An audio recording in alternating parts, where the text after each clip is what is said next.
They say King Kael Stormfang lost his mind the night he dropped 700,000 gold sovereigns on a trembling mud-caked wretch at the Thornhaven mating auction. The southern lords draped in velvet and arrogance laughed until their ribs ached. They called her Aslan the Toad, a hunched, diseased creature completely unfit for the bloodied crown. Even the ruthless mercenary Captain Dristan Blackwater bet his entire fortune 200,000 gold that the Lichen King would execute her by dawn. But the lords and the mercenary were dead wrong.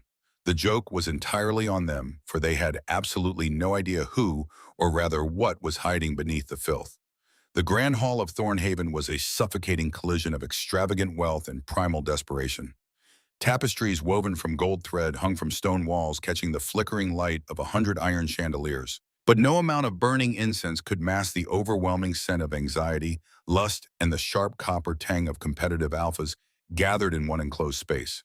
This was the decennial mating auction, a medieval tradition where the lesser packs offered their unmarried daughters and the wealthy alphas bid for breeding rights, alliances, and mates. It was commerce dressed in ceremony brutality, wrapped in silk. Seated high on a balcony overlooking the auction block sat a man who required no introduction, though the heralds shouted his titles anyway. King Kael Stormfang, the Lichen King of the Northern Territories. The bloodied crown. 30 years old and unmated, a fact that made him a political liability and a diplomatic nightmare. Kael leaned back in his carved oak chair, resting his chin on a fist scarred by 100 battles. He was a terrifyingly handsome man, possessing the sharp predatory features of his Lichen heritage, high cheekbones, a strong jaw, and piercing ice-blue eyes that seemed to freeze anyone who dared meet his gaze. He wore dark leather armor and a heavy fur cloak, looking entirely out of place amidst the silks and velvets of the southern lords. "You look as though you're preparing to execute the entire Rumpire," muttered his beta Theron Ashcroft, leaning in close. "Try to feign a sliver of interest. The High Council expects you to return with a queen. We need a political anchor." Kael's lip curled in a faint sneer. "I will not tie myself to a powdered doll who faints at the sight of a drawn sword." "Theron, look at them." He gestured vaguely to the stage where a striking redhead in a sheer gown was currently being auctioned to a fat lord from the east. "They have no scent of the wild. They smell of rosewater and desperation. My wolf wants no part of this flesh market." "Your wolf," Theron sighed, "is notoriously impossible to please. You are 30 years old, Kael. An unmated Lichen King is a destabilizing force. If you do not choose tonight, the council will choose for you." Kael's jaw clenched. The beast beneath his skin paced restlessly, agitated by the noise, the greed, and the suffocating perfume. He was on the verge of standing up and walking out into the freezing snow, diplomacy be damned, when a sudden shift in the air caught his attention. The heavy velvet curtains parted. The crowd, expecting another glittering beauty, suddenly erupted into a chorus of jeers, laughter, and disgusted groans. Master Aldrich the auctioneer threw his hands up in a theatrical shrug. "My lords, a palate cleanser, if you will. We present whatever this is." The creature that shuffled onto the stage was a masterpiece of human misery. She was small, hunched so severely that her chin nearly touched her chest. Her hair was a matted, greasy bird's nest of dull, muddy brown, tangled with what appeared to be actual twigs and dried leaves. Her face was smeared with ash and covered in angry red welts that wept a foul-smelling yellowish fluid. She wore rags that might have once been a dress, now so filthy and tattered they were barely recognizable as clothing. Her left leg dragged behind her as she limped across the stage, and she kept her skeletal arms wrapped tightly around her emaciated frame as though trying to make herself even smaller. The stench that rolled off her was overwhelming. Spoiled meat, rot, despair. Someone in the front row threw a half-eaten apple. It bounced off her shoulder, sending a fresh wave of cruel laughter echoing through the great hall. "Come now, my lords," Master Aldrich said with exaggerated cheer. "Surely someone needs a scarecrow for their fields. Do I hear 1 copper coin? Half a copper." A booming voice rang out from the noble section.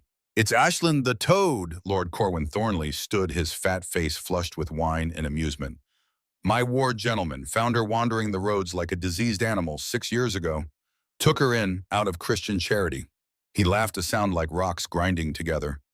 1 copper and I'll throw in a bucket and mop. She's passable at scrubbing floors when properly motivated." The hall roared with laughter. Lady Astrid, standing in the wings waiting for her grand entrance, smirked at her father. "It's brilliant, father. Putting that wretched creature out there makes me look even more radiant by comparison." The king will undoubtedly bid on me the moment she is shuffled away. Quiet, Astrid, Corwin hissed, his eyes fixed nervously on the balcony. The king is moving. Up on the balcony, King Kale Stormfang went completely still. He didn't see the dirt. He didn't hear the laughter. His nostrils flared. Through the suffocating stench of cheap perfume roasted meat and alpha pheromones, a single impossible scent cut through the room like a silver blade. It smelled of ozone just before a thunderstorm. Crushed wild sage, deep ancient forest pine. Kale's chest heaved.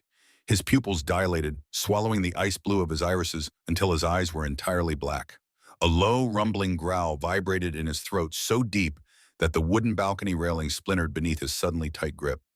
Mate. The word echoed in his mind, spoken not by his human consciousness, but by the ancient lichen beast that shared his soul. 600 years of instinct compressed into a single undeniable truth.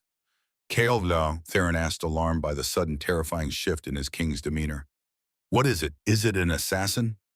Theron's hand immediately went to the hilt of his sword. Kale didn't answer.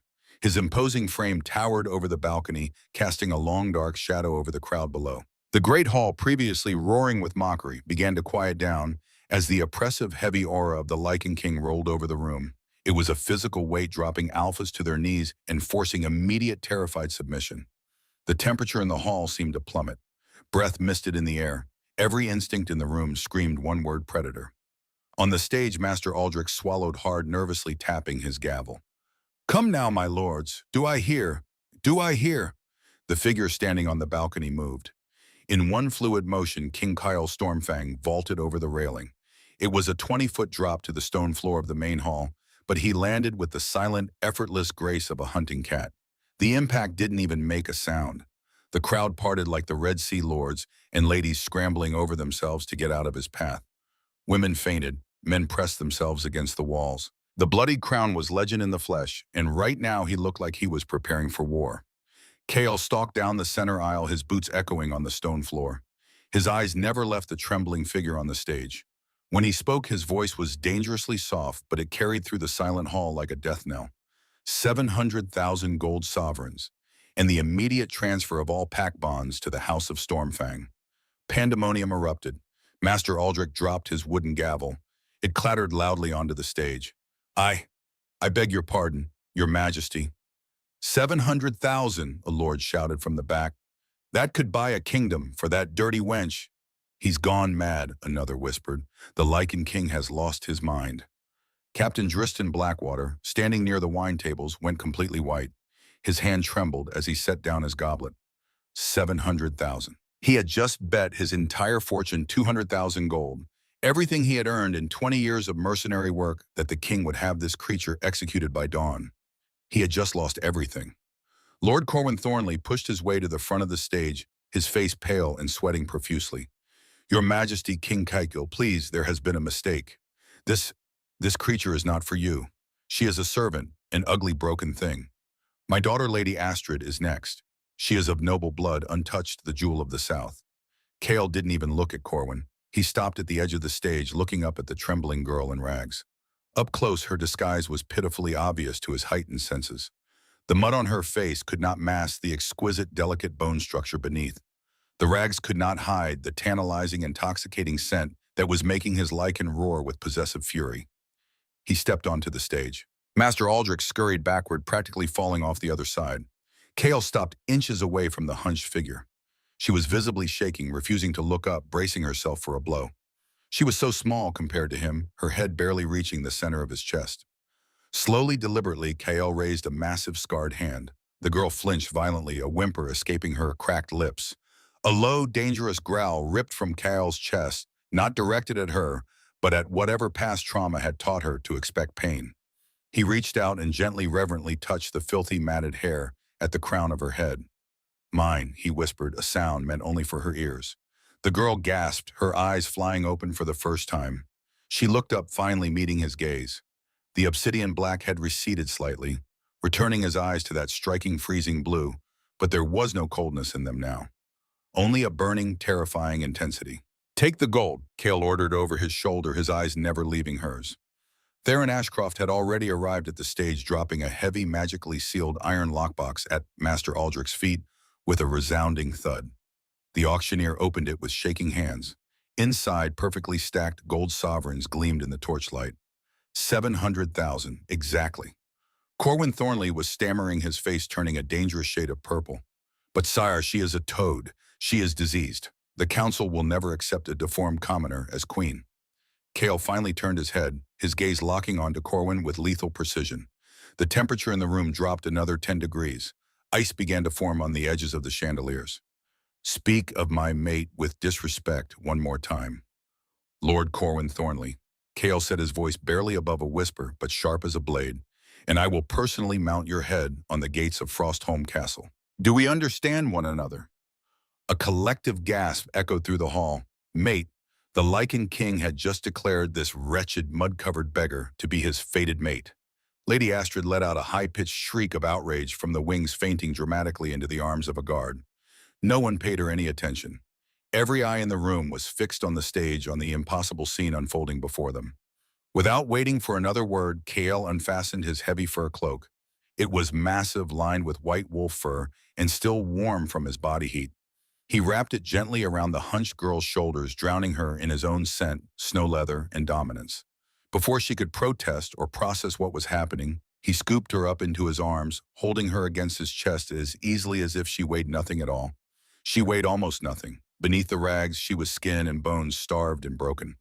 The growl in Cale's chest deepened. Someone would pay for this. Many people would pay for this. We are leaving, Cale commanded, turning his back on the stunned, silent hall. Theron fell into step beside him, hand on his sword hilt, eyes scanning for threats. The crowd parted before them like water.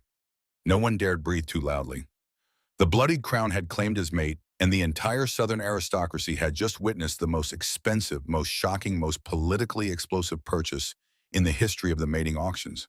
As Cale carried the trembling girl out into the freezing night air, the snow falling softly on her matted hair, one thought echoed through the minds of everyone left standing in that hall.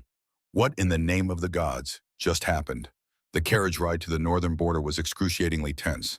The royal transport was a massive armored beast of a vehicle lined with thick velvet and heated by magically warm stones embedded in the floor. Despite the warmth, the small figure huddled in the corner seemed to be perpetually shivering.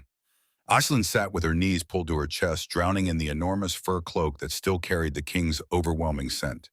She kept her head down, her matted hair falling forward to hide her face, trying to make herself as invisible as possible.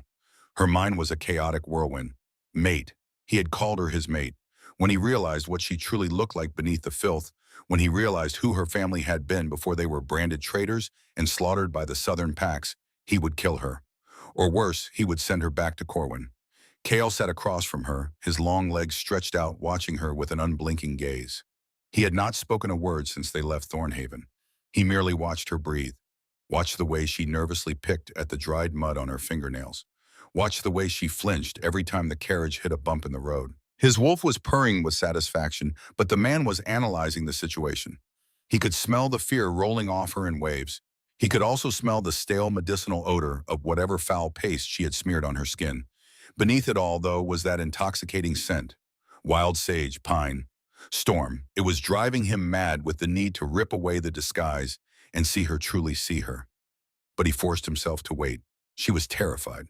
Cornered animals lashed out or broke completely when pushed too hard. You don't have to hide anymore. Cale finally broke the silence. His voice was a low, gravelly baritone that sent a shiver down her spine for entirely different reasons than fear. The girl kept her eyes glued to the floorboards. When she spoke, her voice was raspy, broken barely above a whisper. I don't know what you mean, Your Majesty. To her credit, she kept her voice in character. The voice of Aislinn the Toad, the pathetic creature who had scrubbed floors and emptied chamber pots for 6 years. Cale leaned forward, resting his elbows on his knees. The movement brought him closer, and she pressed herself harder into the corner. I am a lichen little one. My senses are sharp. I know the limp is feigned. I know the hunch in your back is forced. And I know that whatever is on your face is not your true skin. Panic seized her throat. Her heart hammered against her ribs like a trapped bird. Sire, please, she whispered, her voice breaking with genuine emotion. If you cast me out, I have nowhere to go. I will scrub your floors. I will tend to the hounds. Just do not send me back. Cale's jaw tightened at the implication that he would treat his mate like a slave. You are not here to scrub floors, he said, his voice firm but not unkind. You are coming to Frostholm Castle to stand by my side. And I will not cast you out no matter what you are hiding beneath that filth. She looked up then just for a moment, and he caught a glimpse of her eyes through the curtain of matted hair. They were large, doe-like, in a color he couldn't quite make out in the dim carriage light, but the expression in them was pure, unadulterated terror. I don't understand, she whispered. Why would you, why would you pay so much for this? She gestured weakly at herself, at the rags and the filth and the hunched spine. Kale's expression softened just slightly. Because beneath all of that, he said quietly, my wolf recognized his mate, and a lichen does not abandon his mate. Not for gold, not for politics, not for anything. The girl stared at him, and for the first time in 6 years, a tiny, fragile spark of something that might have been hope flickered in her chest. And then, just as quickly, it was crushed by the weight of reality. When he learned the truth, when he learned who she really was, that hope would be extinguished forever. She turned her face back to the wall and said nothing more for the rest of the journey. 2 days later, the carriage crossed the iron gates of Frostholm Castle. The northern stronghold was a magnificent, terrifying fortress, carved directly into the side of a snow-capped mountain. Towers of black stone pierced the gray sky, and massive walls bristled with battlements in archer positions. It was a castle built for war, not comfort. Kale carried her into the grand foyer. The entire household staff stood at attention, their faces carefully neutral. The king's arrival had been preceded by a hawk messenger. The castle was buzzing with the scandalous news. The king had brought home a monster. The head housekeeper, a stern, broad-shouldered woman named Madame Brielle, stepped forward. Her nose wrinkled slightly as the scent of the girl's unwashed rags hit her, but she bowed deeply nonetheless. Welcome home, sire. She looked at the bundle in Kael's arms and tried to hide her grimace. We have prepared the royal chambers. Take her to the thermal baths, Brielle, Kael ordered gently, setting the girl on her feet. She immediately hunched over, clutching the cloak tightly. Take your most trusted maids, clean her, feed her, bring her to my solar when she is ready. He paused, turning to look directly into the girl's downcast eyes. No one will harm you here. You have my word. Madame Brielle ushered the terrified girl down a long, winding stone corridor into the deepest part of the castle where the natural hot springs bubbled up from the earth. The bathing chamber was massive, filled with thick, scented steam and lined with black marble. The pool itself was large enough to swim in, fed by a constant flow of mineral-rich water, heated deep beneath the mountain. 3 handmaidens waited Clara, a motherly woman in her 40s with kind eyes, Beth in her 30s, efficient and skilled, and young Lily, barely 16, who looked at the filthy girl with a mixture of pity and curiosity. All right, child, Madame Brielle said, her tone softening slightly as she saw how badly the girl was shaking. Let's get those rags off you. The girl clutched the fur cloak tighter, her eyes wide with panic. Please, I can bathe myself. You don't need to. The king gave orders, Brielle said firmly but not unkindly. And frankly, child, you look like you might collapse if we leave you alone. Let us help. Clara stepped forward, her movements slow and unthreatening. We're not going to hurt you, sweetheart. We just want to get you clean and warm. When was the last time you had a proper bath? The girl's lip trembled. 6 years, she whispered. The maids exchanged horrified glances. 6 years. What kind of hell had this child been living in?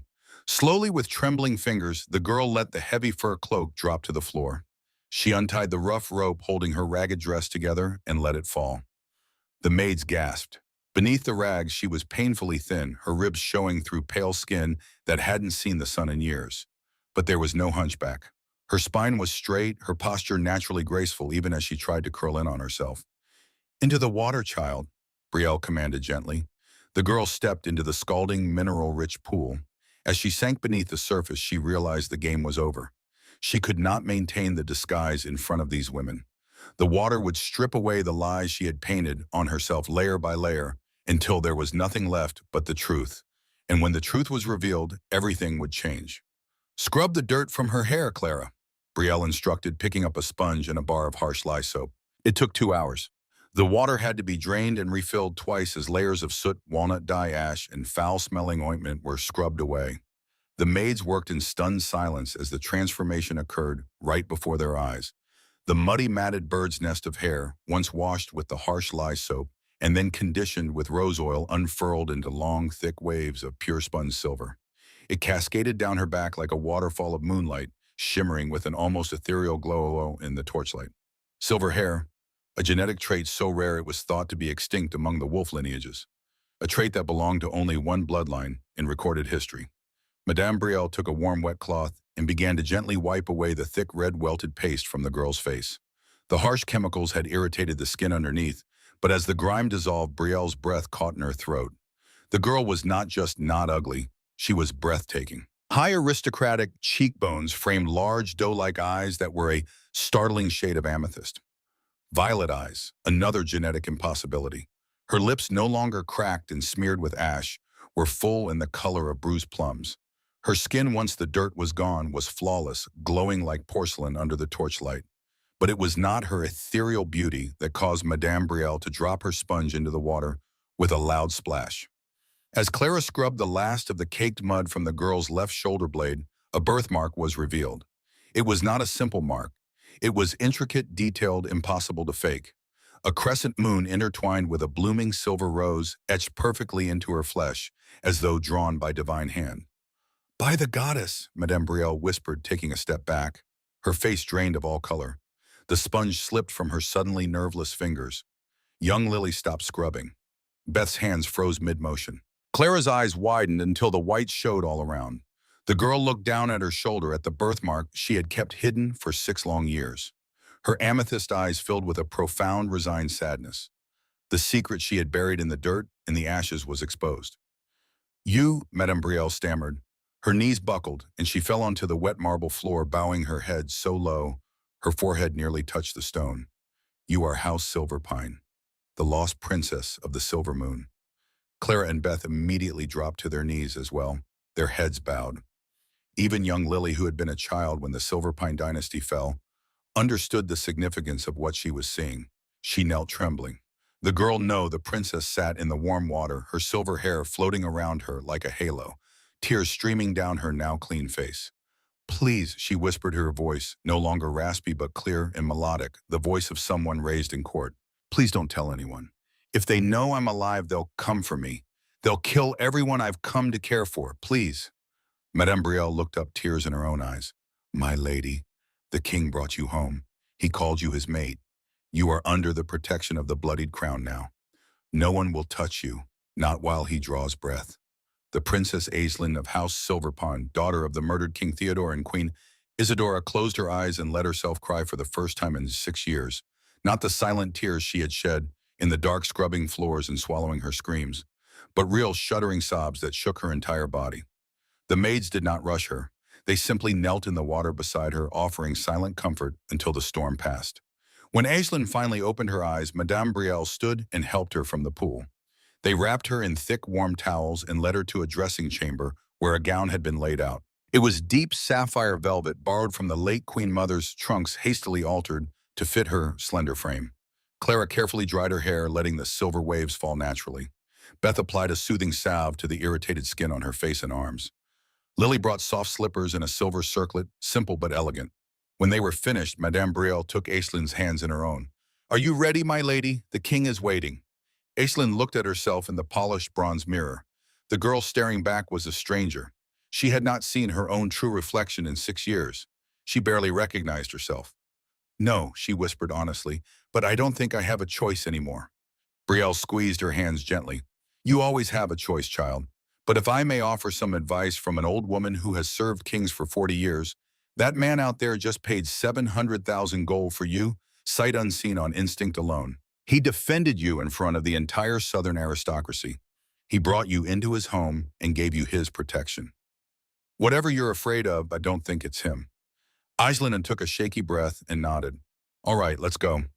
The grand solar of King Kale's Stormfang was a cavernous room built for war and diplomacy, lined with ancient maps and the mounted skulls of monstrous beasts from the northern wastes. A massive hearth roared at the far end, casting flickering shadows across the heavy oak table where Kale stood. He was flanked by Theron Ashcroft and his commander of the guard, Drake Ashford, a mountain of a man with a scarred face and cold gray eyes. "The High Council is already drafting a formal inquiry," Kale, Theron was saying, rubbing the bridge of his nose. "Lord Corwin Thornley has petitioned Lord Malric Ravencross, the Southern Warden. They are calling the girl a dark omen. They demand she be returned to the southern borders to be burned." Music Kale's claws inadvertently extended, carving deep, jagged grooves into the polished oak table. Let Malric try to cross the frost peaks. He growled softly, the sound vibrating in his broad chest. My lichen has claimed her. If they want her, they will have to pry her from my cold, dead fingers, and they will lose 10,000 men attempting it. But who is she, sire? Drake asked, his brow furrowed. A packless scullery maid. The political fallout. Drake's words died in his throat. The heavy oak doors of the solar creaked open. Madame Brielle stood on the threshold, her usually stoic face pale with emotion. She stepped aside, bowing deeply. Sire, Brielle announced, her voice unsteady. I present your mate. Kale turned. The scent hit him first, the unmasked, pure fragrance of midnight, rain, wild sage, and sweet pine. It slammed into his senses, making the beast beneath his skin howl with possessive triumph. But when his ice-blue eyes locked onto the figure standing in the doorway, the Lichen King stopped breathing entirely. The hunchbacked, mud-caked, scabby wretch from the auction block was gone as if she had never existed. In her place stood a vision that defied every law of nature and probability. She wore the hastily altered gown of deep sapphire velvet, and the rich fabric clung to a slender, elegant frame that possessed a natural regal posture. Her skin was luminous, the color of fresh cream, completely devoid of the angry red welts she had painted on herself for years. But it was her hair and eyes that anchored Kael to the floor, that stole the breath from his lungs and the thoughts from his mind. A thick, cascading waterfall of pure spun silver hair tumbled down her back, catching the firelight and shimmering like moonlight on snow. And her eyes, large, terrified, but impossible to look away from, were a striking, unnatural shade of violet. Amethyst, the color of royalty. The color of myth. A heavy, absolute silence fell over the solar. The only sound was the crackle of the hearth. Theron's hand went slack, his wine goblet tilting dangerously. By the old God's oath, he breathed. Kael moved toward her slowly, as if approaching something sacred that might vanish if he moved too quickly. He stopped inches from her, his massive hands gentle as they framed her face. His touch was impossibly tender for a man who could tear apart armored knights with his bare hands. He tilted her chin off, forcing her to meet his eyes. There was no revulsion there, no anger, no disgust, only wonder and a fierce burning need to protect. Who are you? Kael asked, his voice barely above a whisper. The woman's lips quivered. She looked past him to Theron and Drake, then back to Kael, her amethyst eyes filled with tears. Show him, child, Madame Brielle urged softly from the doorway. The woman swallowed hard. With shaking fingers, she reached up and pulled the collar of the sapphire velvet gown down, baring her left shoulder to the firelight. Drake Ashford let out a choked sound. Etched perfectly into her flawless skin was the crescent moon intertwined with a blooming silver rose, the royal crest of House Silverpine. My name, the woman said, her voice losing its raspy edge and ringing out clear and melodic, is Ashlyn of House Silverpine, daughter of King Theodore Silverpine and Queen Isadora Silverpine. Kael's eyes widened. House Silverpine, the rightful rulers of the entire southern territory. 6 years ago, their palace had been burned to the ground in a brutal midnight siege. Lord Malric Ravencross, with the help of Corwin Thornley and Gideon Ashworth, had claimed it was a rebel uprising. They had presented the charred remains of the royal family to the High Council, seizing power and dividing the southern lands between themselves. The Ravencross massacre had shifted the balance of power across the entire continent. And through it all, everyone believed one absolute truth. There were no survivors. They said there were no survivors, Kael breathed, his thumb gently tracing the line of her jaw. They said the entire bloodline was extinguished. Tears spilled over Aishling's lashes. My mother hid me in the servants' tunnels beneath the kitchens, she whispered, her voice breaking. She smeared soot and ash on my face. She told me to make myself small, to make myself ugly, because if Malric Ravencross knew a single drop of Silverpine blood survived, he would hunt me to the ends of the earth. She looked up into Kael's fierce, predatory eyes, and for the first time in 6 years, she told the truth. The whole truth. Corwin Thornley found me wandering the roads a week later. I played the part of a mute, broken beggar. He took me in as a scullery maid to mock the very people he had betrayed, not realizing who I truly was beneath the filth. I have lived as Ashlyn the Toad for 6 years. 6 years of beatings and starvation and humiliation. 6 years of making myself so repulsive that no one would ever look at me twice. Because the moment they recognized me, I was dead. Kael's expression hardened. The political implications were staggering. He hadn't just bought a mate at the auction. He had unknowingly purchased the rightful Queen of the South, effectively making him the most powerful monarch in history if he chose to press her claim. But as Kyle looked at the tears on her porcelain cheeks, at the fear and exhaustion in her amethyst eyes, he felt no political ambition. He felt only a blinding apocalyptic rage toward the men who had forced his mate to hide in the dirt. "Leave us," Kale commanded, not looking away from Aislinn. Theron and Drake bowed deeply, not just to their king, but to the silver-haired woman before him, and quickly exited the room, pulling Madame Brielle with them. The heavy doors clicked shut, leaving Kale and Aislinn alone. Kale took a step closer, crowding her into the warmth of his massive body. He wrapped his arms around her waist, pulling her flush against his chest. Aislinn gasped, her hands coming up to rest tentatively on his leather-clad chest. The lichen aura that usually terrified others felt strangely like a heavy protective blanket to her. Safe. For the first time in 6 years, she felt safe. "You are safe now, Aislinn," Kale vowed, pressing his forehead against hers, breathing in her true scent. "No one will ever force you into the shadows again. No one will ever hurt you again." Aislinn closed her amethyst eyes, finally letting out a shuddering sob. The dam broke. 6 years of pain, 6 years of fear, 6 years of pretending to be something she wasn't. All of it came pouring out in great heaving sobs. Kale held her through it, one hand cradling the back of her head, the other wrapped protectively around her waist. He made no shushing sounds, offered no empty platitudes. He simply held her, let her break apart in his arms, and silently vowed that he would spend the rest of his life making sure she never had to hide again. When the storm finally passed, Aislinn pulled back slightly, looking up at him with red-rimmed eyes. "They will come for me," she said, her voice raw. "When Malric and Corwin find out I'm alive, they will come. They cannot let me live. I am the proof of their treason." Kale's lips curved into a cold, predatory smile. "Let them come," he said softly. "I have been looking for an excuse to go to war with the South. They just gave me the perfect one." He cupped her face in his hands, forcing her to meet his eyes. "You are my mate, Aislinn Silverpine. You are under the protection of the bloodied crown. And I swear to you on my life, on my throne, on the blood of my ancestors, no one will ever hurt you again." And for the first time in 6 years, Aislinn allowed herself to believe it. Word spread through Frostholm Castle like wildfire. The servants who had caught glimpses of the new Luna spoke of silver hair and violet eyes in hushed, reverent tones. The northern lords who had journeyed to the stronghold, expecting to sneer at a deformed commoner, were instead met with locked doors and a fiercely guarded royal wing. 3 days after the auction, the inevitable happened. An envoy from the High Council arrived at the gates of Frostholm, flanked by 50 heavily armored southern knights, bearing the crimson and gold banners of Lord Malric Ravencross. Leading the contingent was Lord Reginald Fairweather, a notoriously arrogant diplomat known for his silver tongue and complete lack of conscience. He rode a white stallion draped in silk, looking every inch the peacock, even in the freezing northern snow. King Kale received them in the Great Hall of Frostholm. The chamber was massive, built to hold 1,000 warriors, with vaulted ceilings that disappeared into shadow, and walls lined with the battle standards of defeated enemies. Kale sat on the Iron Throne of the North, a brutal chair forged from the melted weapons of traitors, looking every inch the legend men called the Bloodied Crown. Theron Ashcroft stood to his right hand, resting casually on the hilt of his broadsword. Commander Drake Ashford stood to his left, arms crossed, his scarred face expressionless. The gallery above was packed with northern lords and alphas, all waiting to see how their king would handle this southern insolence. Lord Reginald Fairweather strode down the center of the hall, his chin held high, though his eyes darted nervously to the shadows where Kale's elite Lycan guards stood like statues. They were not men. They were predators in human skin, and every instinct in Reginald's body screamed at him to run. But he was a diplomat. He had a job to do, and Malric Ravencross did not accept failure. "King Kale," Reginald announced, offering a shallow, perfunctory bow that barely qualified as respectful. "I bring greetings from the High Council and Lord Malric Ravencross, Warden of the South."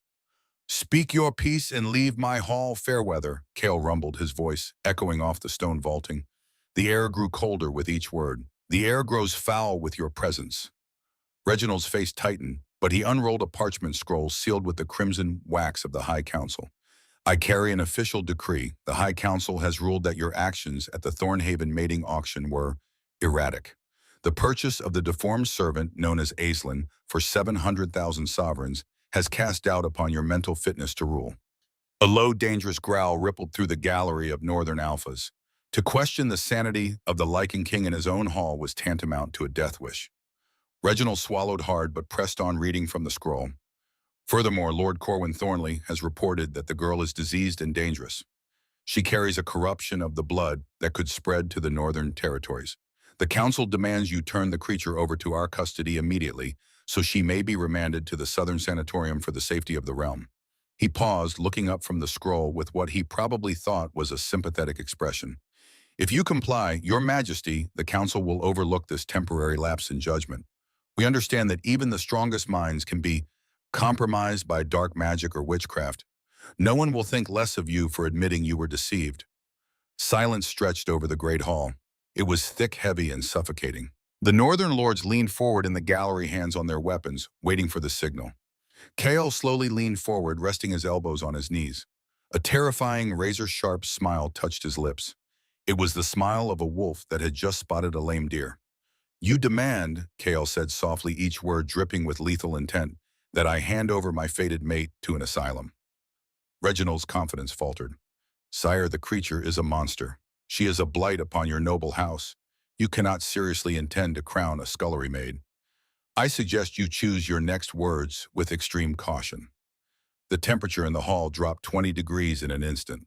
Frost began to form on the stone walls. The torches flickered and dimmed. Every lichen in the room felt the shift the apex predator was about to strike. I suggest, Kell interrupted, his voice barely above a whisper, but sharp as a blade, that you choose your next words with extreme caution, Lord Fairweather. For they will be your last if you insult my queen again. She is no queen, Reginald shouted, losing his temper and his composure in one explosive moment. She is an ugly duckling, a joke, a mockery of everything the mating auction represents. You are a fool, King Kyle, for making this spectacle. The entire continent is laughing at you. Am I? The voice did not belong to Kyle. It came from the heavy iron doors at the rear of the hall. The doors groaned open, pushed by two guards. The entire hall turned as 500 faces swiveling to see who dared interrupt this confrontation. Aislinn stood at the threshold. She was flanked by Commander Drake Ashford and 6 of the king's most lethal personal guards warriors who had earned their positions through blood and brutality. But it was not the guards that commanded attention. Madame Brielle and the royal seamstresses had worked relentlessly for 3 days, creating a gown worthy of a queen. Aislinn wore shimmering silver silk embroidered with obsidian thread in patterns of crescent moons and blooming roses. The gown was cut to accentuate her regal bearing, the neckline just low enough to reveal the birthmark on her left shoulder. A delicate circlet of white gold rested upon her brow, weaving through the cascading waves of her platinum silver hair. But it was her demeanor that truly shocked the room. The hunched, terrified girl from the auction was dead. Buried, in her place stood a woman radiating the ancient, indomitable aura of the Silver Moon bloodline. Her violet eyes locked onto Lord Reginald Fairweather with a cold, piercing intensity that made the diplomat physically recoil. As she walked down the center aisle, her footsteps echoing on the stone floor, the northern lords in the gallery began to murmur. The older ones, the ones who had been alive 30 years ago, who had attended state functions in the southern capital before the massacre, began to recognize features they thought they would never see again. The way she held her head, the tilt of her chin, the exact shade of her eyes, the impossible silver hair. One by one, without prompting, without command, the fierce northern alphas began to drop to one knee in the gallery, bowing their heads in profound respect. Lord Tormund Ironwood, the eldest of them all, was the first. "The Silver Moon," he whispered, his voice choked with emotion. "I forged armor for Queen Isadora. I know those eyes. The Silver Pine heir lives." The recognition spread like wildfire. Knee after knee hit the stone. Within 30 seconds, every northern lord in the gallery was bowing to the woman walking down the aisle. Lord Reginald Fairweather turned completely white. His jaw dropped, and the parchment scroll slipped from his trembling fingers, clattering onto the stone floor. He took a staggering step backward, nearly tripping over his own feet. "No!" Reginald breathed, his eyes wide with horror, as he stared at the silver hair, the violet eyes, the flawless aristocratic face that was a perfect blend of King Theodore and Queen Isadora. "No, it cannot be! You burned! We saw the ashes! The High Council verified the remains!" Aislinn stopped 10 paces from Reginald. She held her head high, though her heart was pounding a frantic rhythm against her ribs. She drew strength from Kyle, who had stood up from his throne and was watching her with an expression of pure, unadulterated pride. "You saw the ashes of a decoy, Lord Fairweather," Aislinn said, her voice echoing with commanding clarity through the hall. Gone was the raspy croak of the toad. This was the voice of a woman raised in court, trained in statecraft, born to rule. You saw the murder of innocents used to cover the treason of Malric Ravencross, Corwin Thornley, and Gideon Ashworth. You thought you could extinguish the House of Silverpine in the dark, but the moon always rises. Reginald fell to his knees not out of respect, but out of sheer paralyzing terror. If Aisling Silverpine was alive, Malric's entire claim to the south was null and void. The treaty was broken. The throne was stolen. They were all dead men. King Chaol descended the steps of his dais and walked to Aisling's side. He reached out, lacing his large scarred fingers through her delicate ones. He lifted their joined hands for the entire hall to see a declaration more powerful than any crown or treaty. "Return to your master Fairweather," Chaol commanded, his voice booming with the terrible authority of the Lichen King. "Tell Lord Malric Ravencross and Lord Corwin Thornley that their 6-year reign of theft is over. Tell them that King Chaol Stormfang has found his mate." Chaol's eyes flashed a lethal glowing blue. The beast was at the surface now, barely contained. "Tell them I ride south with the first snow to reclaim my queen's throne. And tell them to pray to whatever gods they believe in, for the bloodied crown will show them no mercy." The great hall erupted. The northern alphas drew their swords, beating them against their shields in a deafening, thunderous roar of approval. The sound shook dust from the rafters and rattled the iron chandeliers. It was not just a declaration of war. It was a promise of annihilation. Lord Reginald Fairweather scrambled to his feet and fled, his silk robes tangling around his legs. His 50 guards followed, abandoning all pretense of dignity. The heavy doors slammed shut behind them, and the sound of hoofbeats faded into the snow. Aisling stood in the center of the great hall, surrounded by warriors who had just sworn their swords to her cause, and for the first time in 6 years, she felt something she had thought was lost forever. She felt like a queen. The mobilization of Frostholm's forces was a sight to strike terror into the hearts of any enemy. Within a fortnight, the courtyards and training grounds were filled with 20,000 Lycan warriors preparing for war. Blacksmiths worked day and night, forging weapons and armor. The air rang with the clash of steel and the howls of direwolves being saddled for battle. But before the army could march, Aisling faced her first true test as the future queen of the North and South. The Northern Council demanded an audience. The council chamber was a circular room deep within Frostholm's mountain, carved from living rock and lit by 100 candles. 12 lords sat around a massive stone table, men who commanded tens of thousands of warriors, who controlled territories the size of small kingdoms. They were not easily impressed, and they were not afraid to speak their minds. Lord Tormund Ironwood sat at the head of the table, his weathered face grave. Beside him sat his son, Lord Matthias Ironwood, a man of 45 with sharp eyes and sharper instincts. Around the table sat the other great houses, Winterborn, Frostbane, Shadowpeak, and more. Men who had fought beside Chaol's father, who had bled for the North. Chaol stood behind Aisling's chair, a silent, imposing presence. Theron and Drake flanked the doors. But this was Aisling's moment. She had to prove herself not as Chaol's mate, but as a ruler in her own right. Lord Matthias Ironwood leaned forward, his fingers steepled. "Lady Aisling," he began, his tone respectful but skeptical. "We have seen the birthmark. We have heard Lord Tormund's testimony that you possess the features of Queen Isadora. But the South has been our enemy for 200 years. How do we know you are not an elaborate deception, a spy sent by Ravencross to infiltrate our kingdom?" Murmurs of agreement rippled around the table. It was a fair question, a dangerous question. Aisling met Matthias's gaze without flinching. "You are right to doubt, Lord Matthias. In your position, I would demand proof as well. A birthmark can be tattooed, hair can be dyed, eyes can be colored with drops made by skilled alchemists. So let me offer you proof that cannot be faked." She stood, placing her hands flat on the stone table. "I will recite for you the complete lineage of House Silverpine going back 14 generations. This is an oral tradition taught only to the direct heirs of the throne, passed from parent to child in private ceremony. No written record exists. No spy could know this." And she began. Her voice rang clear and strong, reciting names, dates, and deeds from memory. She spoke of King Aldrich the Builder, who raised the first walls of the southern capital, Queen Morgana the Wise, who negotiated the Treaty of the Three Rivers, King Edmund the Just, who abolished slavery in the southern territories 200 years before the North did the same. She spoke for 20 minutes without pause, without hesitation, weaving a tapestry of history that only someone raised in the heart of the royal family could know. When she finished, the council chamber was silent. Lord Tormund had tears in his eyes. "Your grandfather, King Aldrich III, recited that same lineage at my wedding feast 40 years ago. Word for word. I never forgot it.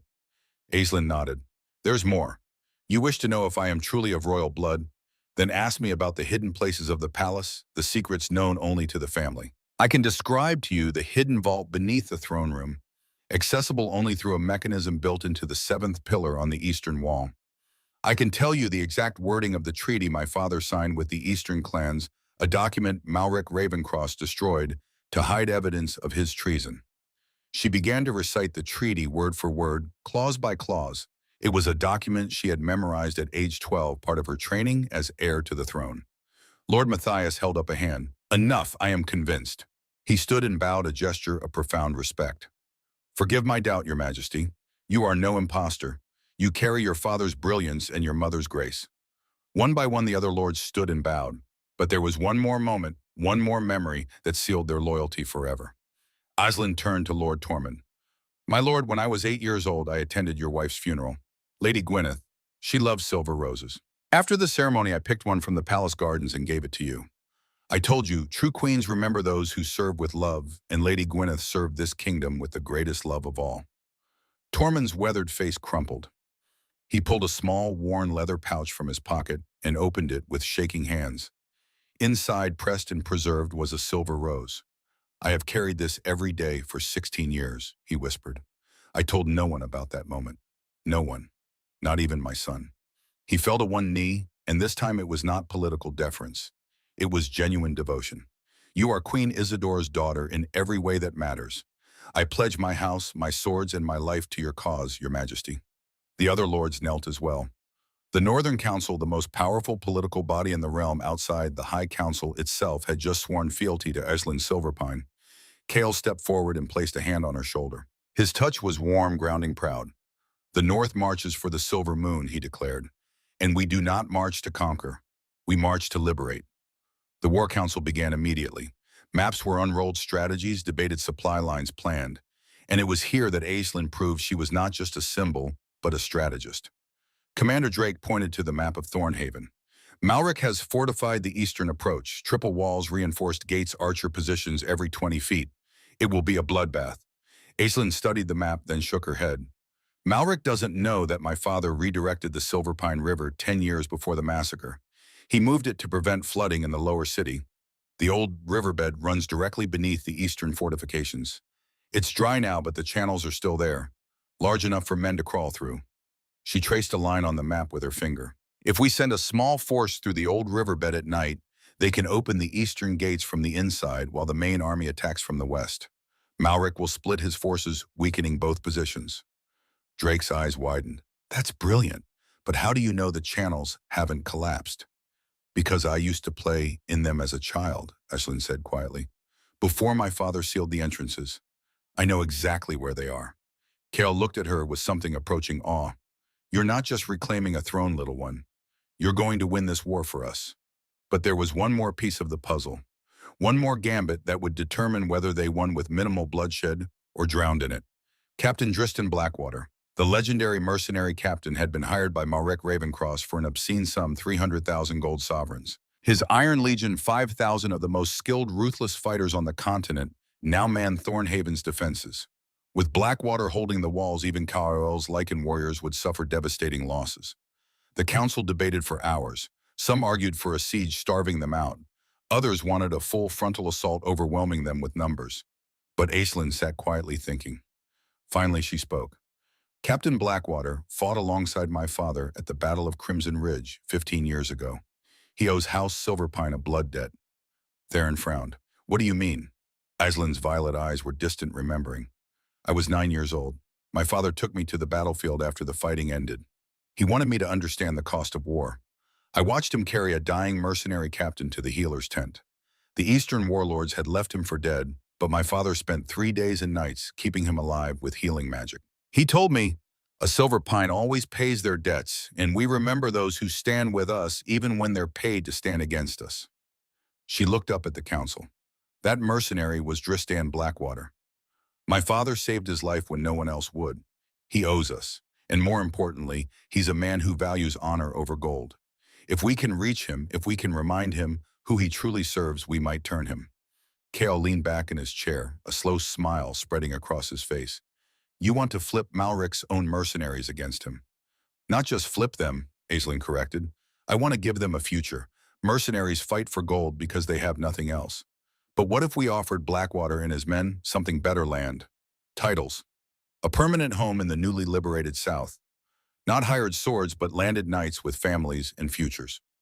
The council erupted in debate, but Lord Tormund's voice cut through the noise. It's a brilliant strategy. And it's exactly the kind of move King Theodore would have made. Not crushing your enemies, but converting them into allies. Kale nodded. We'll send Theron under a flag of truce. He and Blackwater served together in the Eastern campaigns 10 years ago. There's mutual respect there. If anyone can convince him, it's Theron. Theron stood, placing his fist over his heart. I'll leave at dawn. Aisling reached into her bodice and pulled out a small sealed letter. Give him this. It's sealed with the royal crest of House Silverpine. The seal is enchanted. Only true Silverpine blood can activate it. When he breaks the seal, he'll know I'm real. Theron took the letter, bowing deeply. It will be done, Your Majesty. The night before Theron's departure, Aisling stood alone in her chambers, staring out the window at the snow-covered mountains. The weight of what was coming pressed down on her like a physical force. Thousands of men were about to die. Families would be destroyed. Cities might burn. All because she had survived when she was supposed to die. The door opened softly. Kale entered, still wearing his armor from the evening's training exercises. He looked like a young war, all hard muscle and controlled violence.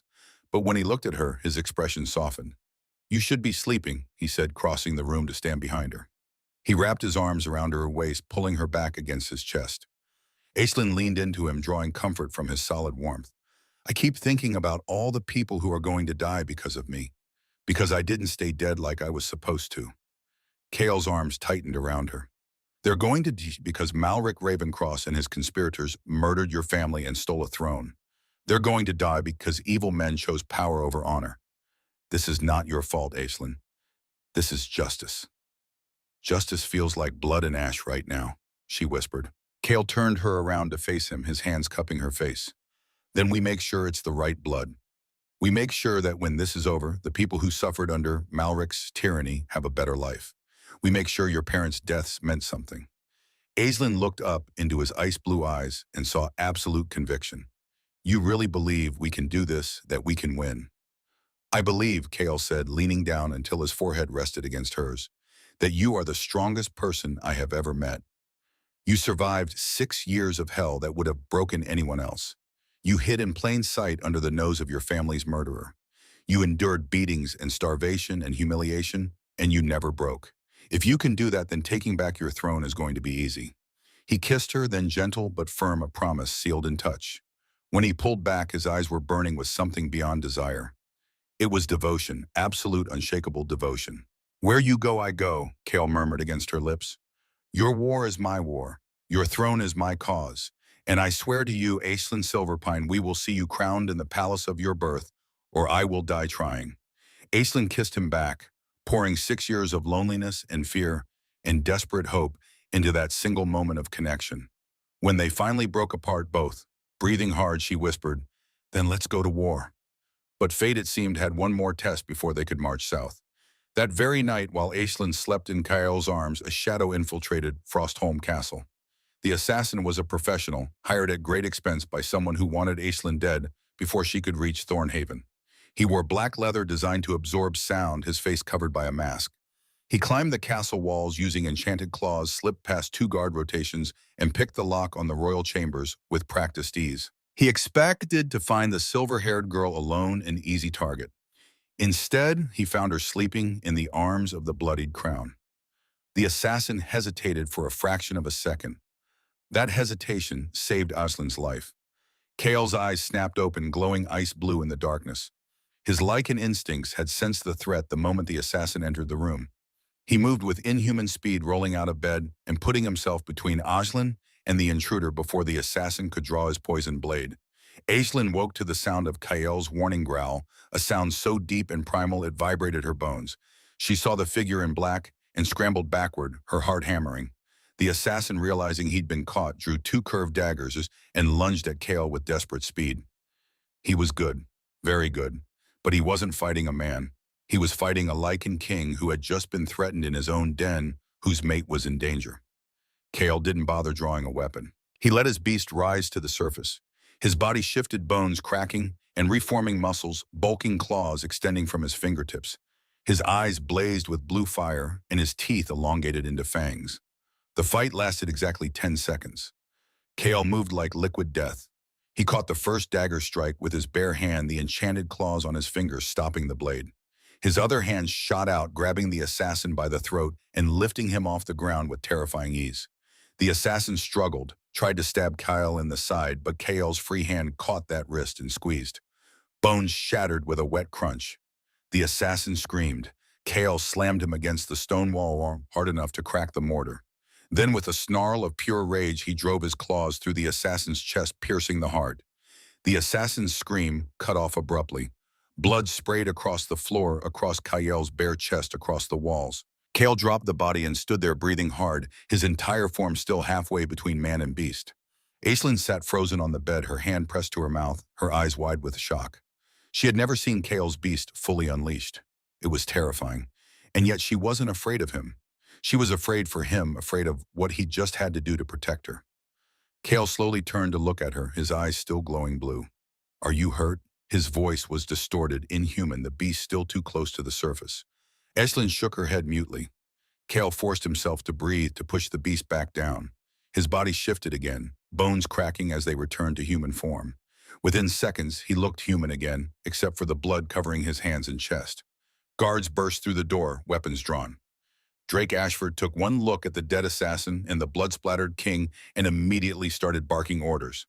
"Secure the wing. Search every room. I want to know how this bastard got past the outer defenses." Theron appeared moments later, took in the scene, and immediately knelt by the assassin's body. He searched the corpse methodically, pulling out weapons, lockpicks, vials of poison.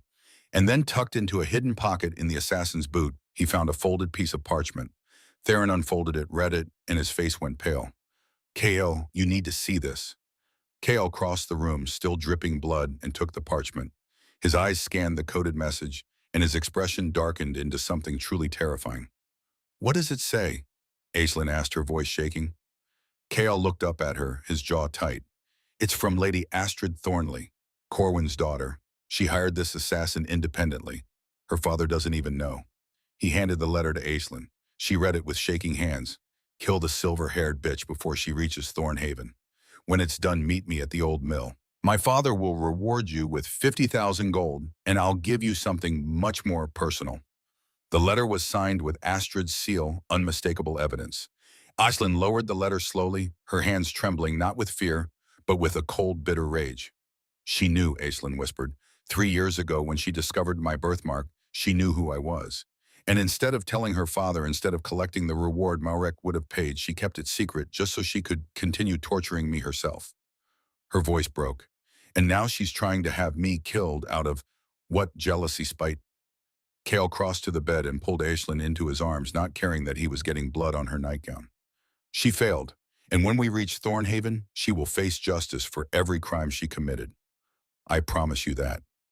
Aislinn buried her face in his chest and let herself break down. 6 years of abuse.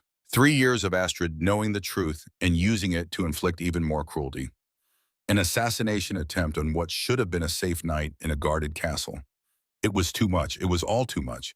Kale held her while she sobbed, one hand cradling the back of her head, the other wrapped protectively around her waist. He whispered promises of justice into her hair, vowing that Astrid Thornley would face a reckoning that would echo through history. When the storm finally passed, Aislinn pulled back and looked up at Kale with red-rimmed eyes. "I spent 6 years making myself ugly, so men wouldn't notice me, so I could survive in a house full of predators. And the one woman who knew who I really was wanted me dead anyway." Kale cupped her face in his blood-stained hands. "You were never ugly, Aislinn. You were a queen in exile. And you survived because you're brilliant, because you're strong, and because you refused to give up even when every reason to hope was stripped away." He kissed her forehead, her cheeks, the tip of her nose. "And now you're going to take everything back. The throne, the crown, the justice your parents deserve. And I will stand beside you every step of the way."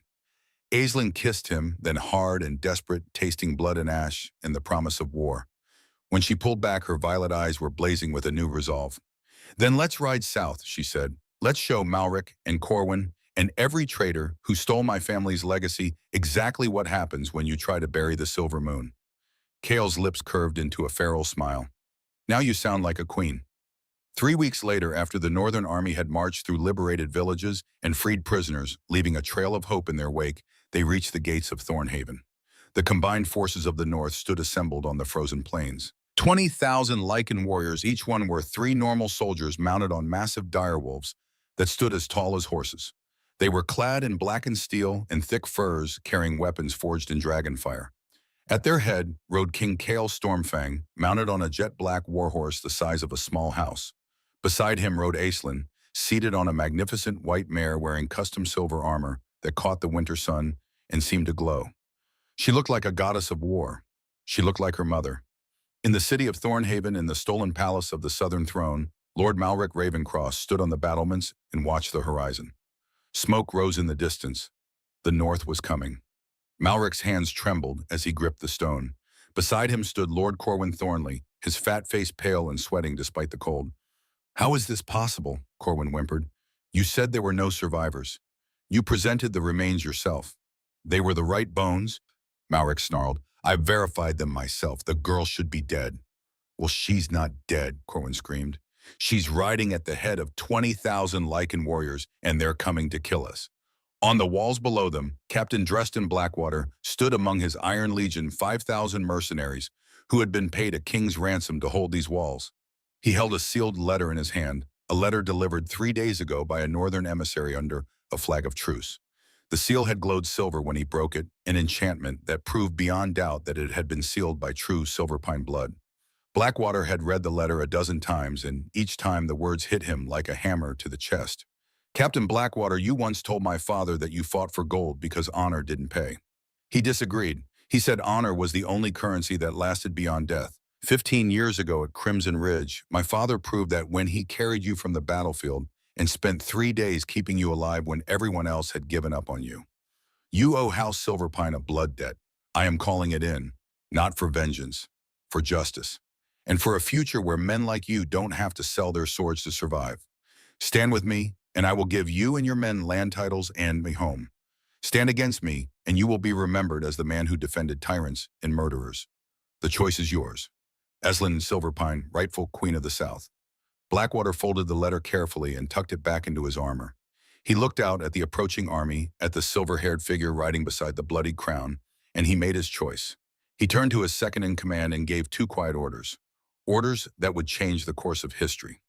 At dawn the next day, the Northern Army reached the gates of Thornhaven. The city was massive, protected by triple walls and fortifications that had never been breached in 300 years.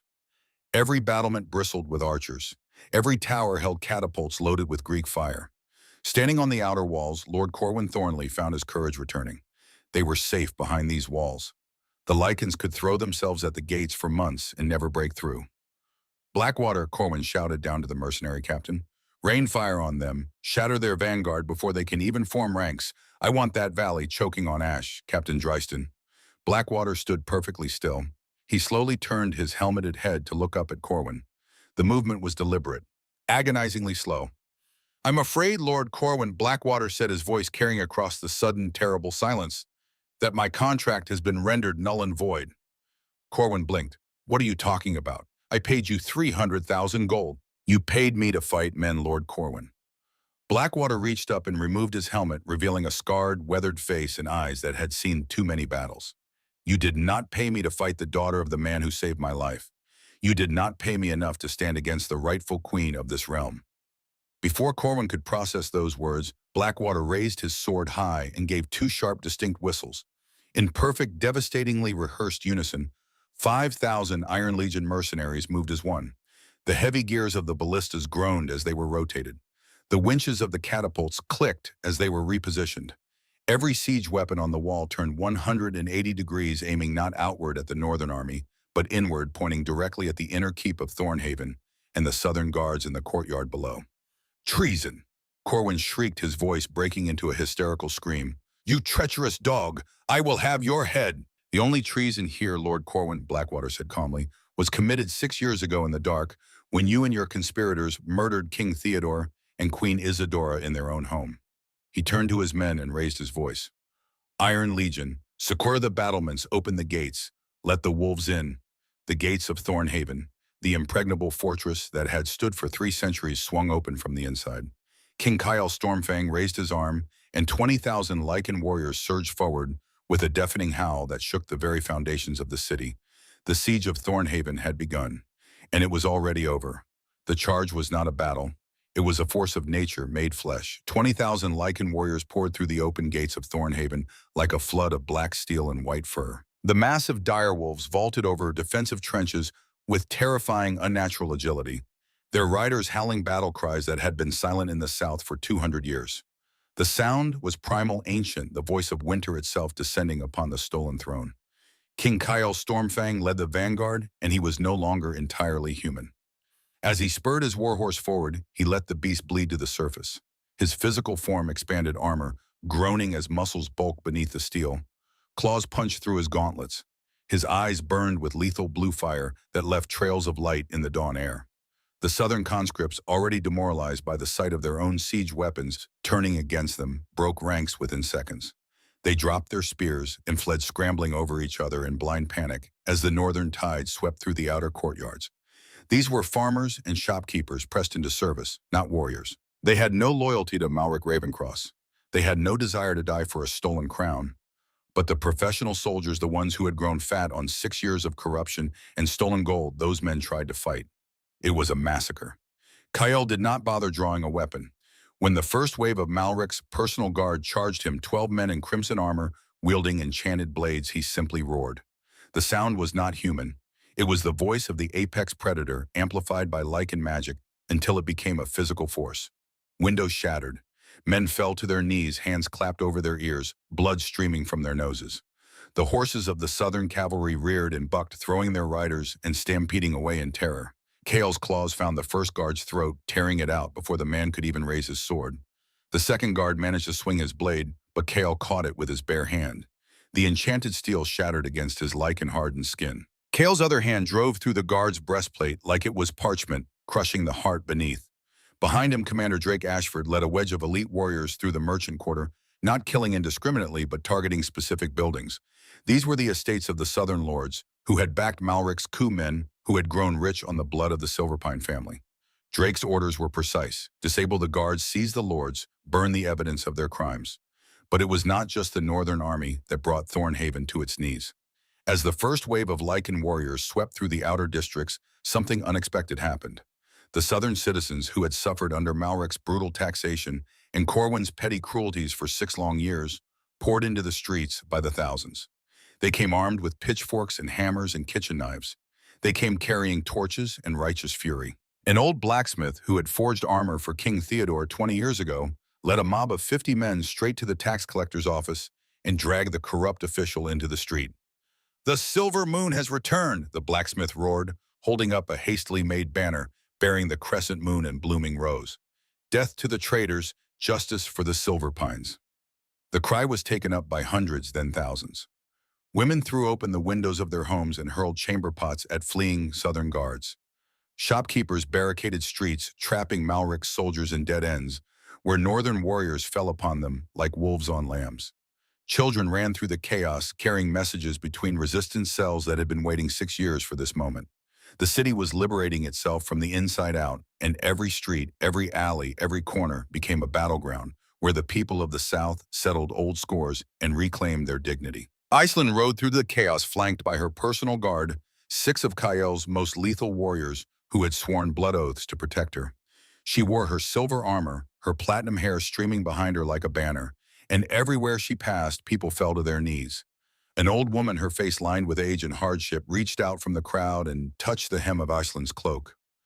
"Queen Isadora," she whispered, tears streaming down her weathered cheeks. "You've come back to us."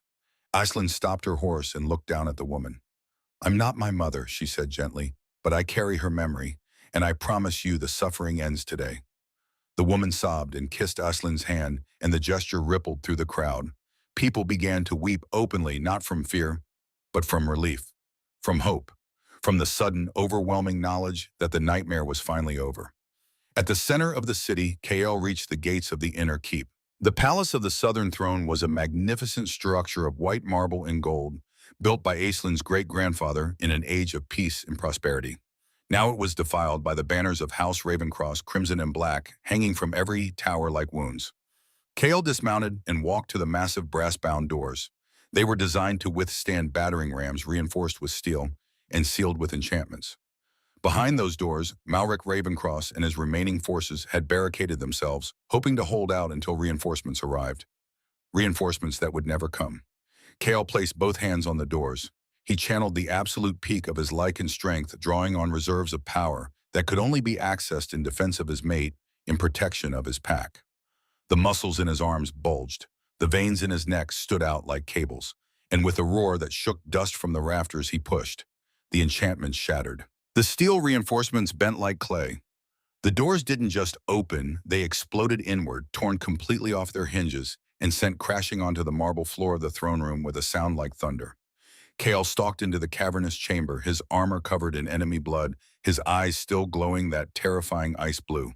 His aura rolled before him like a physical wave, dropping lesser men to their knees and forcing submission from every living thing in the room.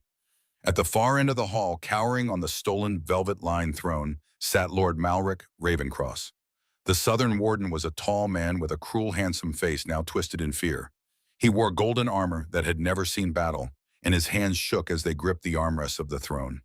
To his right, Lord Corwin Thornley was desperately trying to climb out of a high stained glass window, his expensive robes catching on the jagged edges.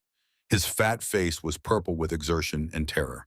To his left, Lord Gideon Ashworth, the third conspirator, stood with his sword drawn, but his hand trembling so badly the blade rattled in its scabbard. And on the floor near the dais, Lady Astrid Thornley sobbed hysterically. Her expensive silk gown ruined her carefully styled hair, hanging in limp, sweaty strands around her blotchy face. "It is over, Ravencross," Kale growled, his voice heavily distorted by the beast lingering just beneath his skin. The sound rattled the chandeliers overhead and sent cracks spider-webbing through the marble pillars. Malric tried to summon his arrogance, his courtly composure. He drew a trembling, ornate sword that had probably cost more than a small estate. "I am the appointed Warden of the South. The High Council will hang you for this unprovoked invasion, Stormfang. You are a mad dog who has broken every treaty, every law." Enough. The voice was not Kael's. It came from the shattered doorway. The northern guards parted like water dropping to one knee as Aislinn walked into the throne room. The morning light streaming through the stained glass windows caught her silver hair and made it glow like captured moonlight. Her violet eyes blazed with a cold, brilliant fury that made grown men look away. She walked past Kael, who immediately instinctively fell back half a step. It was a silent, profound show of deference to his mate in her own ancestral halls. The bloodied crown, the most feared warrior in the realm, yielded the floor to the woman he had bought for a sack of gold. Aislinn stopped at the base of the dais. She looked up at Malric Ravencross, the man who had ordered the slaughter of her mother and father. She looked at Corwin Thornley, the man who had kicked her, starved her, and treated her like vermin for 6 agonizing years. She looked at Gideon Ashworth, the man who had set fire to the servant quarters and burned 40 innocent people alive to eliminate witnesses. There was no fear left in her violet eyes. There was only the cold, unforgiving light of a full moon. Lord Malric Ravencross, Lord Corwin Thornley, Lord Gideon Ashworth. Her voice was not a shout, but it carried a ringing clarity that commanded absolute silence. You stand accused of high treason, regicide, and the unlawful usurpation of the Silver Pine throne. You built a kingdom on the ashes of my family. You are a freak, Astrid screamed from the floor, her face twisted with hatred even in defeat. You are nothing. You scrubbed my floors. You are Aislinn the Toad. You cannot be queen. Aislinn did not even grant the hysterical woman a downward glance. She kept her eyes locked on Malric. Your false reign is at an end. The shadows have receded.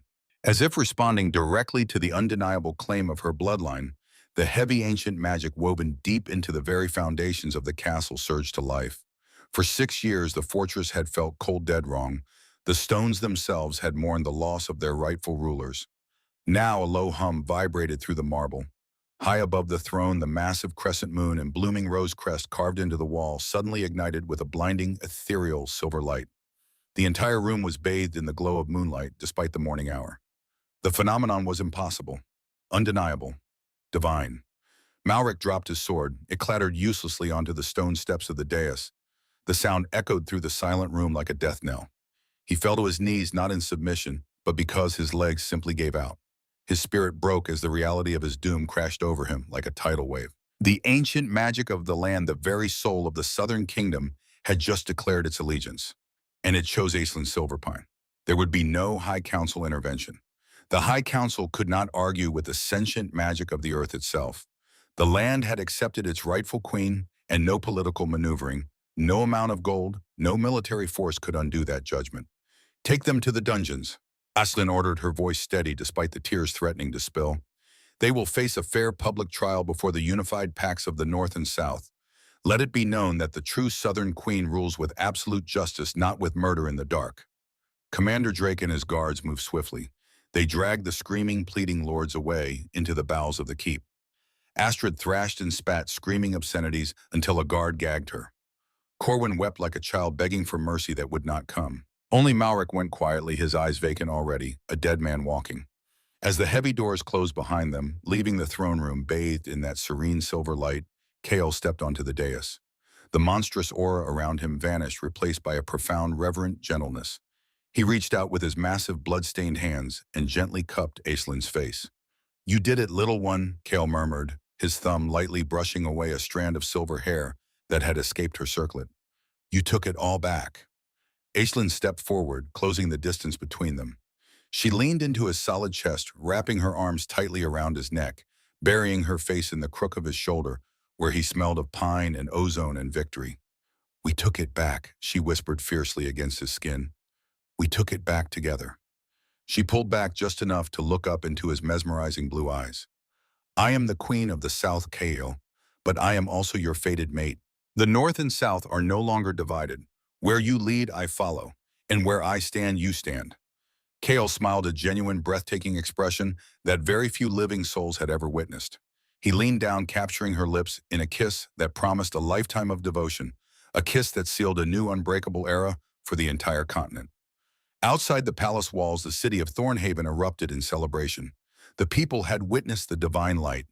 They had seen the magic choose their queen, and they knew with absolute certainty that the nightmare was over. According to the historical archives compiled by the scribes of the unified realm, the public trial of the traitors, Malric Ravencross, Corwin Thornley, Gideon Ashworth, and Astrid Thornley, remains the most attended event in Southern history. The Grand Plaza of Thornhaven could hold 8,000 people when packed shoulder to shoulder. On the day of the trial, more than 12,000 citizens crammed into every available space. They filled the plaza. They hung from windows. They climbed onto rooftops. Those who could not see erected makeshift platforms. Those who could not attend waited in the streets, listening to runners who relayed every word. The trial was held outdoors in full daylight for all to witness. This was not justice delivered in shadowy chambers by corrupt officials. This was truth exposed under the open sky. A massive wooden platform had been erected in the center of the plaza. On it sat a long table where the jury was assembled, 6 northern lords led by Lord Tormund Ironwood, and 6 southern lords who had remained neutral during Malric's reign, men whose hands were clean of Silverpine blood. To one side of the platform stood the accused, chained but not gagged, allowed to speak in their own defense. To the other side sat the witnesses, a line of men and women who had been waiting 6 years to tell their truths. And at the head of the platform, in a chair carved from white oak and lined with purple velvet, sat Queen Aislinn Silverpine. She wore a gown of silver and midnight blue, her platinum hair braided into a crown, the white gold circlet of her birthright resting on her brow. She did not sit on the throne that would come later. Today she sat as the wronged party, the living proof of their crimes. King Chaol stood behind her chair, one hand resting on her shoulder, a silent promise of protection and support. But this was Aislinn's moment. This was her justice to deliver. Lord Tormund Ironwood, acting as chief magistrate, stood and addressed the assembled crowd. His voice strengthened by amplification, magic carried to every corner of the plaza. "Citizens of the South, lords of the North, we are gathered here to bear witness to justice. The accused stand charged with regicide, high treason, conspiracy to commit genocide against House Silverpine, and 6 years of tyranny against the people of this realm. Let the evidence be presented." The prosecution was led by a brilliant Southern lawyer named Master Aldous Grayson, a man who had quietly compiled evidence of Malric's crimes for years, waiting for this day. He began methodically building a case so overwhelming, so damning, that even the accused could not deny it. Exhibit 1: Forged documents. Master Grayson presented the death certificates that Lord Gideon Ashworth had signed 6 years ago, claiming the entire Silverpine family had perished in a fire. Next to those documents, he placed authenticated letters proving that Gideon had personally purchased accelerants from an alchemist 2 weeks before the massacre. Exhibit 2 Financial Records. A forensic accountant testified that within 1 week of King Theodore's death, the royal treasury had been emptied and divided into 3 accounts: 50% to Malric Ravencross, 30% to Corwin Thornley, and 20% to Gideon Ashworth, the exact split they had agreed upon in their conspiracy. Exhibit 3 Physical Evidence. Queen Isidora's personal effects were brought forward. Her blood-stained silver rose pendant torn from her neck the night she died. The DNA magic embedded in the blood confirmed it was hers. The pendant had been found in Malric's private vault, a trophy he had kept. Exhibit 4 King Theodore's Crown. The true crown, not the cheap replica Malric had worn for 6 years. It had been hidden in a secret chamber along with other Silverpine treasures Malric had been planning to melt down and sell. The evidence was irrefutable, undeniable, and it was only the beginning. Then came the witnesses. Captain Silas Greythorn, former captain of the Royal Guard, took the stand. He was an old man now, weathered and scarred, who had spent 6 years hiding in the mountains. His voice shook as he testified. "I was on duty the night of the massacre. I watched Lord Malric Ravencross run King Theodore through with a poisoned blade. I watched Lord Corwin Thornley strangle a serving girl who tried to warn the family. I watched Lord Gideon Ashworth set fire to the servant quarters, trapping 40 people inside. I heard them scream as they burned." The crowd erupted in horrified gasps and angry shouts. Tormund had to call for order 3 times before the noise subsided. An elderly cook named Marta, who had served the royal family for 40 years, testified next. She wept as she spoke. "Queen Isidora gave me her life savings the night she died. She pressed a letter into my hands and begged me, 'If my daughter survives, tell her I loved her more than life. Tell her to reclaim what was stolen.'" Marta produced the letter written in Queen Isidora's own hand. The handwriting was authenticated by 3 separate experts. The letter was read aloud to the crowd, and there was not a dry eye in the plaza when it was finished. A southern merchant named Willem testified about the brutal taxation under Malric's rule. He raised levies by 500%. Families starved. Children died of preventable diseases because they couldn't afford healers.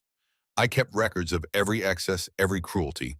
217 citizens were executed for the crime of sedition, which meant nothing more than speaking the name Silverpine in public. The widows and orphans of those executed citizens stood in a silent line at the edge of the platform bearing witness.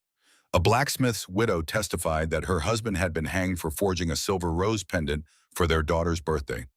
"He just wanted to make her smile," she sobbed, "and they killed him for it." The testimonies went on for hours, each one built upon the last, creating a mountain of evidence so vast, so damning that even the accused could not deny the truth of what they had done. Finally, it was time for the accused to speak in their own defense. Lord Gideon Ashworth went first. He stood in his chains, his face pale, his voice barely above a whisper. "I have no defense," he said simply. "I did what I am accused of. I pray for forgiveness, but I do not expect it." The crowd was silent. At least he had the decency to confess. Lord Corwin Thornley was next. He wept and begged and groveled. "I was forced. Malric threatened my family. I had no choice. Please have mercy. I took the girl in, didn't I? I gave her shelter. That must count for something." Before anyone could respond, Lady Astrid Thornley, still in chains beside her father, suddenly screamed, "Liar, you're a pathetic, sniveling coward." The crowd gasped. Astrid turned to face the jury, her face twisted with rage and something darker. Something broken. "You want the truth? I'll give you the truth." I knew who she was. A collective gasp rippled through the plaza. Aislinn sat perfectly still, her face a mask of composure, but her hands gripped the armrests of her chair hard enough to turn her knuckles white. Astrid laughed a high, hysterical sound. 3 years ago, I found her birthmark while I was beating her. I knew exactly who she was. And do you know what I did? I kept it secret. I told my father to torture her, harder to break any royal pride left in her filthy little soul. I wanted her to suffer.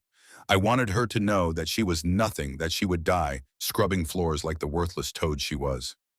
The crowd erupted in outrage. People screamed for Astrid's blood. Guards had to form a line to keep the mob from rushing the platform.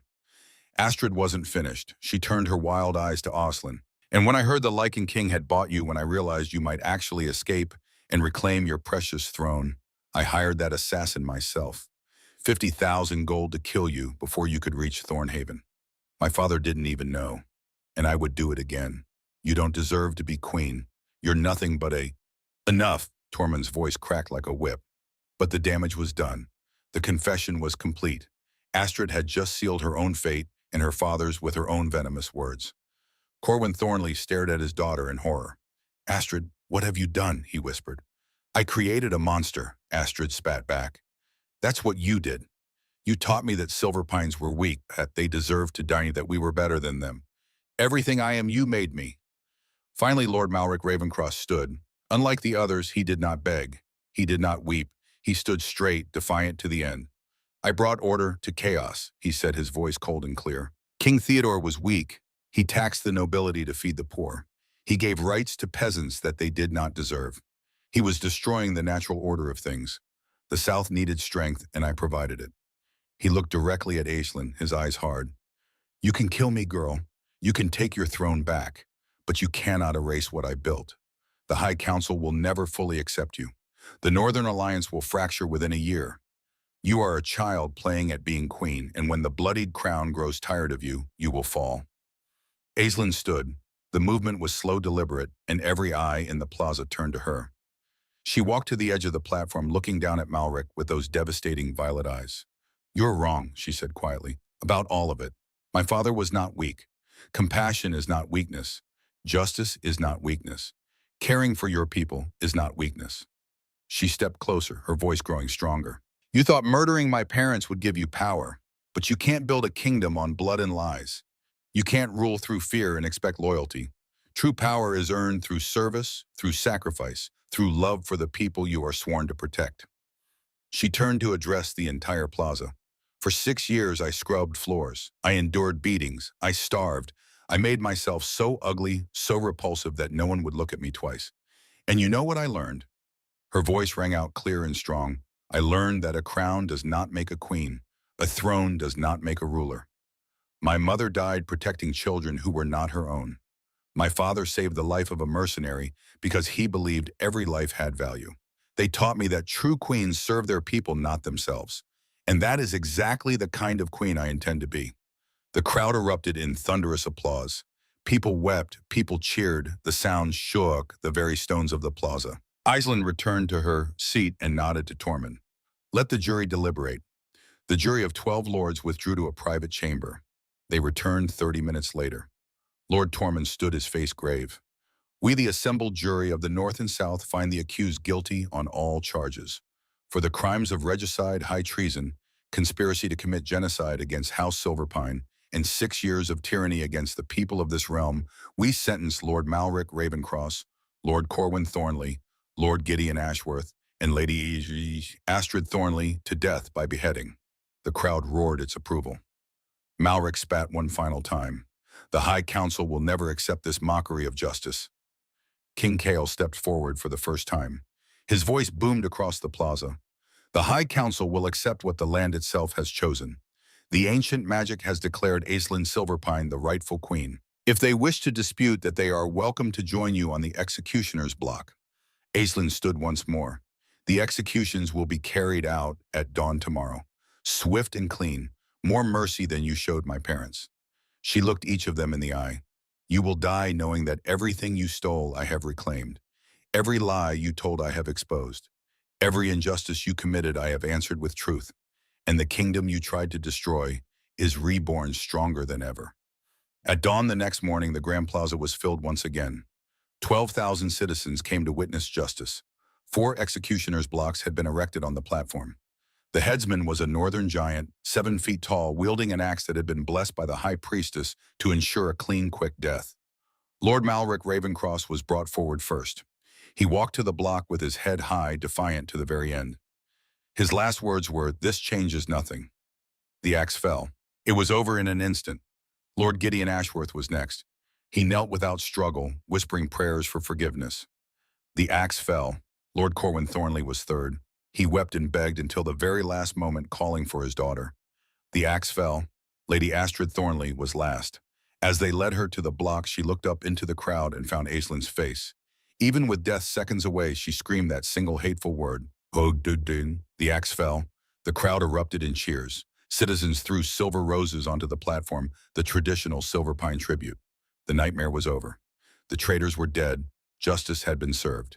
Aislinn stood on a balcony overlooking the Plaza Cael beside her, and she allowed herself one moment of grief for the parents she had lost, for the childhood that had been stolen, for the 6 years of suffering that could never be reclaimed. Cael pulled her into his arms, and she buried her face in his chest, tears flowing freely. Not from sadness, from relief, from the overwhelming knowledge that it was finally truly over. The coronation was held that same evening as the sun set over Thornhaven. It was a calculated decision. No time for enemies to regroup. No time for doubt to set in. Strike while the iron was hot. The ancient throne room had been cleansed and reconsecrated. The Ravencross banners had been torn down and burned. In their place hung the silver and midnight blue of House Silverpine, the crescent moon and blooming rose shining in gold thread. High Priestess Lyanna, who had survived 6 years in hiding, emerged from the sacred grove wearing robes of pure white. She carried King Theodore's crown, the true crown hidden in the temple all these years. The throne room was packed with witnesses. Northern lords and southern lords stood side by side. Common citizens filled the galleries.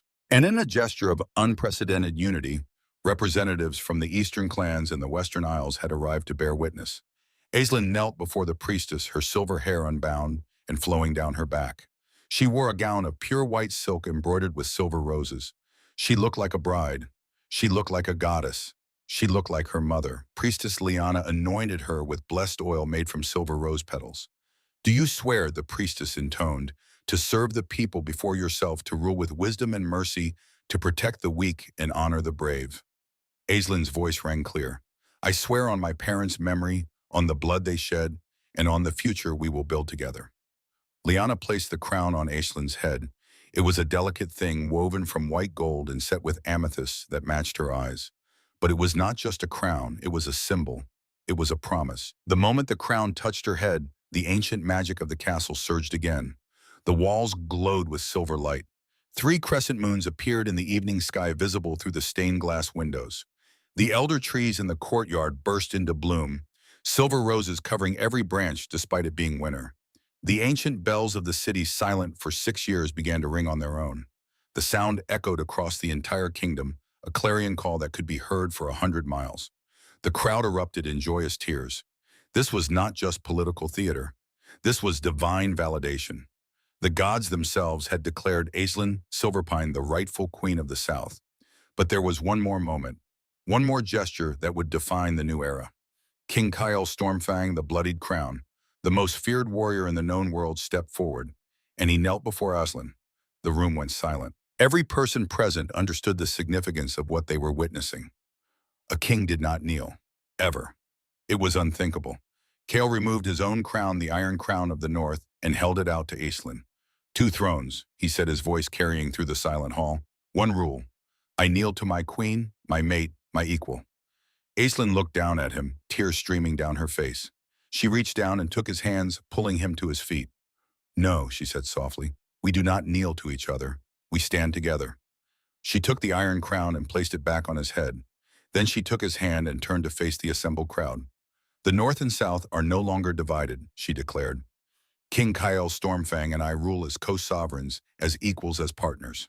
Where I stand, he stands. And together we will build a kingdom worthy of the sacrifices that brought us here." Cael lifted their joined hands high, and the crowd erupted. The roar was deafening. It shook the foundations of the castle.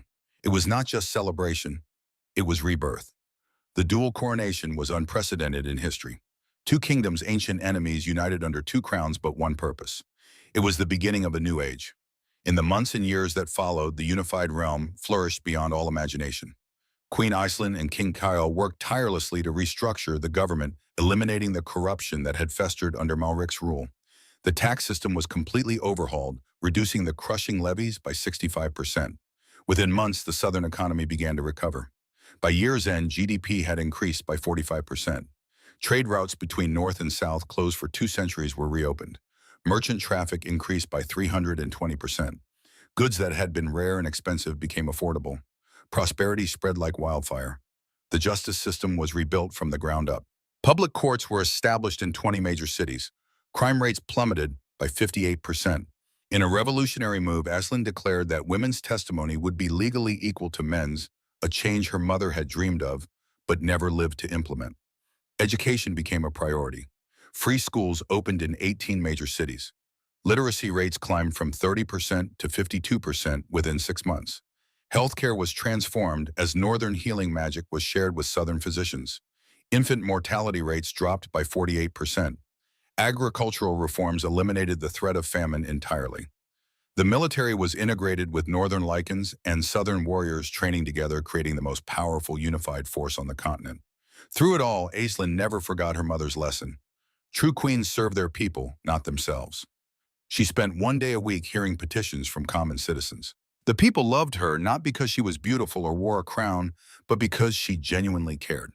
Because she remembered what it was like to suffer. The High Council sent a formal delegation 6 weeks after the coronation. Lord Chancellor Henrik made the official declaration, divine will, popular mandate, and unprecedented prosperity. The High Council cannot deny Queen Aislinn's legitimacy. We recognize her claim and the dual sovereignty of the North and South. It was a complete victory. Captain Dristan Blackwater was rewarded beyond his wildest dreams with land title and a seat on the Royal Council. His men were given what they had always wanted, a future as landed knights with families and homes. Their loyalty to House Silverpine became absolute. 9 months after the coronation, on a perfect summer night, when 3 moons hung in the sky, twin daughters were born to Queen Aislinn and King Cale. Both had platinum silver hair, even as newborns. Both had their mother's violet eyes, and both bore the crescent moon birthmark on their left shoulders. They were named Isadora and Theodora, and their births were celebrated across the entire realm with bonfires and festivals and songs that would be sung for generations. Aislinn stood over the cribs watching her daughters sleep, tears of joy streaming down her face. 6 years ago, I was scrubbing floors and believing I would die in the dirt, she whispered to Cale. And now I'm queen of 2 kingdoms, raising daughters who will never know what it's like to hide, to be afraid to be anything less than exactly who they are. Cale kissed her forehead. Your mother would be so proud of you. I hope so, Aislinn whispered. I hope she knows her sacrifice wasn't in vain. A warm breeze blew through the nursery windows, carrying the scent of silver roses, and Aislinn could have sworn she heard her mother's voice on the wind. I'm so proud of you, my darling girl. I love you beyond death itself. According to the historical records, Queen Aislinn Silverpine and King Cale Stormfang ruled together for 8 decades. Their reign ushered in an unprecedented era of peace, prosperity, and progress. The unified kingdom flourished. The North and South enemies for 200 years became partners and friends. The historians wrote that Queen Aislinn's greatest accomplishment was not reclaiming her throne or defeating her enemies. It was how she ruled afterward, with compassion, with wisdom, with a deep abiding love for her people. She never forgot what it was like to suffer, and she made sure no one else had to suffer the way she had. On the day Queen Aislinn passed away peacefully in her sleep at the age of 104, with King Cale holding her hand, the entire kingdom mourned. 3 moons appeared in the sky, even though it was broad daylight.